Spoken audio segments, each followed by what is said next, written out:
সাপ আমি দেখিও কিনা, আমি কিতা দেখি, আমি দেখি গেছি কি কোনো এক জায়গাত গিয়া এক বেটিয়ে কইরা বাবাজি আমার গোড় পড়িয়েছে। সে দেখা যায় তোমার বাড়ি কিনো বলে ও নদী আতার দিয়ে পারি যায়, ওটা হাত দেখি। তার একটা ঘটনা কইলেই, আমি চতুর্থ শ্রেণীতে বা পঞ্চম শ্রেণীতে পড়ি, স্কুল ছুটি হওয়ার পরে বই ওখানে বাড়ির সামনে এক মহিলা এত খান্দা দিরা কইলাম মাই খেতে হয়েছে বলে সাপ বাড়িতে আইলে আমার কথা কই জানি আমার গোড়টা একেবারে শেষ হয়ে গেছে, পুড়ি হয়ে গেল। তোমার বাড়ি কোনো বেশি দূরই না, বগলো রয়েছে বই গেছি গিয়ে, উফ বড় নাজে আলহামদিল আইলাম।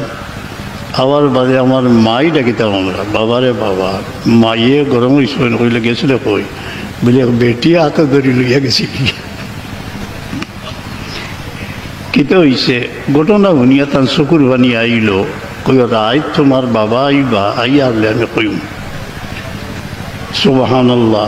এমনভাবে তার সামনে আমার বইলা যে আল্লামা ইকবালে ফরমাইছেন তুমি যত বড় মা বাবার সামনে বইতে সময় শিশুর মতো বইও।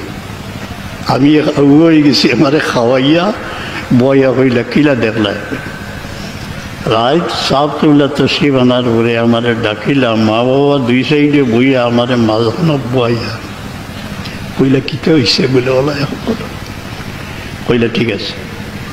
ও যাইনি তাই ইন্তজাম করতা তানে কইলা খাইল গড় বানাও সন্ধি বানাইলি তো গেছি তার লগে গিয়া ইনো যে সন ইটানি লাগে ইটাত লাগিছে গিয়া ইটা হরিতার তোর ইটা কোনো পড়ি যায় ডং করিয়ার। ও পয়লা ট্রেনিং একটা পয়লা ট্রেনিং হইল আমার ই লাইনে।